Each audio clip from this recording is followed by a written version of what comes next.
মিজানের ভাতের হোটেলটা কিন্তু আস্তে আস্তে ডাউন হয়ে যাচ্ছে এবং আস্তে আস্তে সেখানে মিডিয়ার সংখ্যাও কিন্তু কমে যাচ্ছে।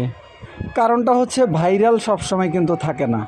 তবে একটা কথা বলে রাখি, কাস্টমার যে জিনিসটা সেটা কিন্তু আগেও ছিল, এখনও আছে।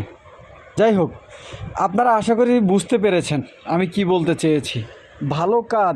ভালো কাজ সবসময় কিন্তু মানুষের মনে থাকে, কিন্তু আমরা যেটাকে ভাইরাল বলি, ওই ভাইরাল জিনিসটা কিন্তু সবসময় থাকে না।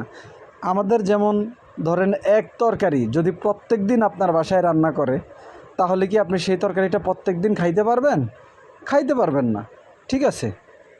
কিন্তু যদি সপ্তাহে 2-1 বার সেই তরকারিটা রান্না করে, আপনি কিন্তু খেতে পারবেন।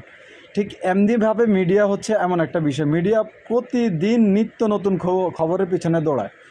তো মিজানকে নিয়ে এতদিন খুব মাতামাতি করা হয়েছে, আস্তে আস্তে সেখান থেকে মিডিয়া সরে যাচ্ছে, মানুষের সংখ্যাও কমতেছে, কিন্তু ওনার বেচাকিনা আলহামদুলিল্লাহ আগের মতোই আছে।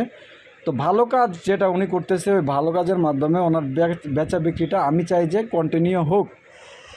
কিন্তু মিডিয়া যত কমবে ততই ওনার জন্য ভালো, কারণ মিডিয়ার কারণে ওনার অনেক লস হয়, ঠিক আছে। আমি এই ভিডিওটা যদিও কিছুদিন আগে করেছি, এরপর থেকে আমি আর যাইনি, আর আশা করি আর যাওয়াও লাগবে না। এরপরে বাংলাদেশে যে নতুন কাহিনীগুলো আছে সেগুলো আমরা তুলে ধরার চেষ্টা করব আপনাদের মধ্যে। আর নোয়াখাইলা মান্নান তো আছেই 24 ঘন্টা। এই যে ক্যাপ পড়া যে আমাদের নোয়াখালীর 420 মান্নান, তার পেজেও কিন্তু প্রায় আপনার 1.5 লক্ষের উপরে ফলোয়ার। সারা দিন মিজান ভাই বাথরুমে গেছে, মিজান কোথায় গেছে, সে কিন্তু সব খবর রাখে, কারণ মিজানের সাথে তার কিন্তু একটা ভালো সম্পর্ক। যাই হোক, ভিডিওটা আপনাদের কাছে কেমন লাগছে অবশ্যই জানাবেন, অবশ্যই আপনার মূল্যবান মতামত দিবেন।